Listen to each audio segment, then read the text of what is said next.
Hey guys, and welcome to another Was It Woke video. So today's piece of media in focus is The Rings of Power Season 2. As per usual, we're going to look at all the woke elements in this show and run it through my 5 criteria to determine just how woke it was. Season 1 definitely had its fair share of wokeness, but how did Season 2 compare? Let's find out. So starting off, number 1 is racial diversity. So this one absolutely drove me crazy in this show, and it was the same story in Season 1. So basically, Middle Earth, as we know it, has specifically different races throughout the whole land. You have men, you have elves, dwarves, hobbits, all sorts of people. So there is natural diversity already on display. And even within that, you have regions such as Rune, which are very diverse in the sense that they have the men living there look perhaps more like Middle Easterners if you were to compare them to like people in the real world, for example. So to compare to that, the issue with this show is that every single land they travel to, it's the same group of diverse individuals. There'll always be a white person, a black person, an Asian, Latina, every race you can think of, they tried to force them into every single scene. And there was a perfect encapsulation of this when you had this team of 4 elves involving Elrond and Galadriel. They also had, there was 4 other elves with them. One of them was a white male, there was a female Asian, there was a black one, and then there was another white one, whatever. It's like the perfect, like in a nutshell, example of what this show is and what it strives to be. Is just pure diversity. That's what they care first and foremost about before anything else. And it was on clear display here with this one. So for racial diversity, I'm going to give a 10 out of 10. Number 2 is LGBTQ representation. So to be clear here, this is all about whether it is forced or not. And I have to be completely honest, there was none that I could see in the show. So, kudos to them. Not that they didn't have gay people, but rather they didn't try to shoehorn them in just for the sake of it, because we have not seen any really in Middle Earth to this point in any sort of media. And certainly Tolkien, who was a devout Catholic, would not have gone for that sort of thing in his storytelling. And so at least here they are faithful to that aspect. Again, nothing wrong with gay people, but did they try to force it against what is the law of the universe? And the answer is no. So just going to give a 0 out of 10 for LGBTQ representation. Number 3 is toxic masculinity / feminist messaging.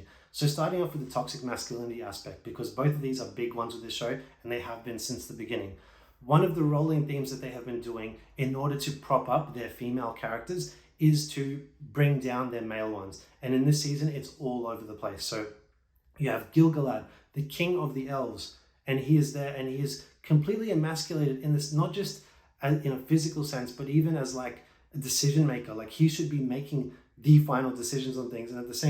And when he's trying to do that, you have Galadriel there just doing her own thing and basically making half of the decisions, overriding him in a sense. So he's just one of the examples. Then you have the likes of Elendil, who's obviously going to be, king of Gondor by the time he gets to Middle Earth. He's completely emasculated over there in Numenor. He has no agency. Everything he gets is from Muriel, again, the female actress. And so there's those likes. You have even the stranger himself. He's basically led around by Nori and Poppy all the whole time, just trying to figure out who he is. So at every turn, Isildur, a very like beta male energy from him. He's just not the Isildur we would imagine whatsoever, who's going to cut the ring from Sauron. So many male characters are completely emasculated in this show, and it's ridiculous to see. As for the feminist messaging aspect of it, as I mentioned, the females are very much propped up in the show to the extent that they are pretty much leading the male characters around half the time. You have to look at Galadriel, you can look at Disa, you look at Muriel, you look at Nori, you look at Estrid. All of these characters, all the men that they are paired with, they are basically leading them all around.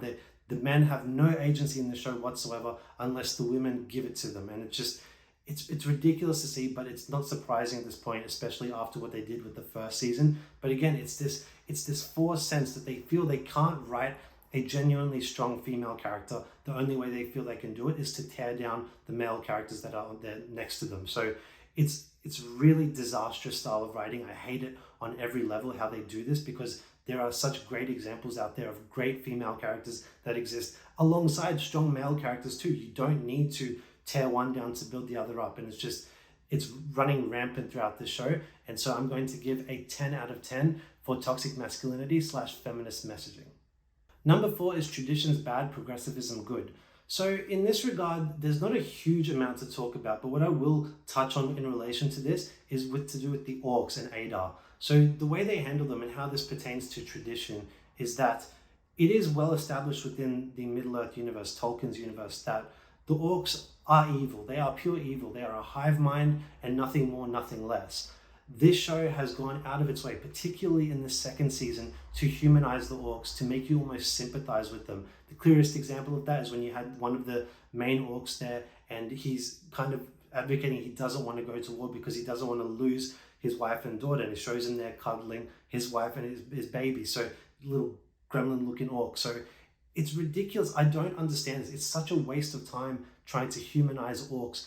You have them there as a perfect tool to use as pure evil against the good. Why are you trying to humanize them? It's one, it's a waste of time. No one's going to buy into that narrative. And two, it makes you, is it meant to make you take away from the good guys when they eventually kill the orcs? What are we meant to feel here? I don't get what they're trying to achieve. It makes no sense. And to me, it tears at the traditions that Tolkien established in his universe. What he believed about the ideas of people striving for good, and that there is evil in this world and that we must conquer it. And so in this regard, I'm going to give a 5 out of 10 for traditions bad, progressivism good. Number 5 is anti-capitalism / pro-socialism. So this is pretty clear cut. There is no real reference to either of these in this show. Obviously, this is set in a fantasy world, in a medieval like kind of setting. So capitalism, socialism, no real kind of themes there. You could touch on some things, as I mentioned, about the orcs, but I'm going to be nice and fair here and just give this one a 0 out of 10 for anti-capitalism / pro-socialism. And so for those keeping track, the total of those 5 criteria equals 25. We take that 25 and we divide it by the 5 criteria, and that equals 5, which is right on the threshold between a little woke and pretty woke. And as me, the tiebreaker here, the decision maker, I think this show deserves to be in the pretty woke territory. And the reason I tip it into pretty woke is because this show doesn't really deserve the benefit of the doubt in that regard. They have set out from the beginning to subvert so much of Tolkien through their DEI messaging, the way they've casted the show, the way they write the characters in the show. It's baked into it. So even if things are happening on screen that aren't particularly woke, in the back of your mind, the whole show exists out of wokeness, in the sense that they wanted to hijack this property, this beloved IP, and insert their own identity politics into it. And that's exactly what they've done. So they do not deserve the benefit of the doubt. This is a pretty woke show. And to be honest, there could be arguments, if I were to be less kind here, that I could drag this into very woke territory. But alas, I'm sticking with pretty woke. So The Rings of Power Season 2 is pretty woke. As for my thoughts on the show, if you saw my review, I absolutely hated it. I think it's a terrible show. Season 2 was just as bad as Season 1, if you ask me. But if you're not worried about the quality of the show and you're more concerned about the identity politics, it's very much there. The show definitely has its fair share of wokeness. And if you're worried about that, I would steer clear.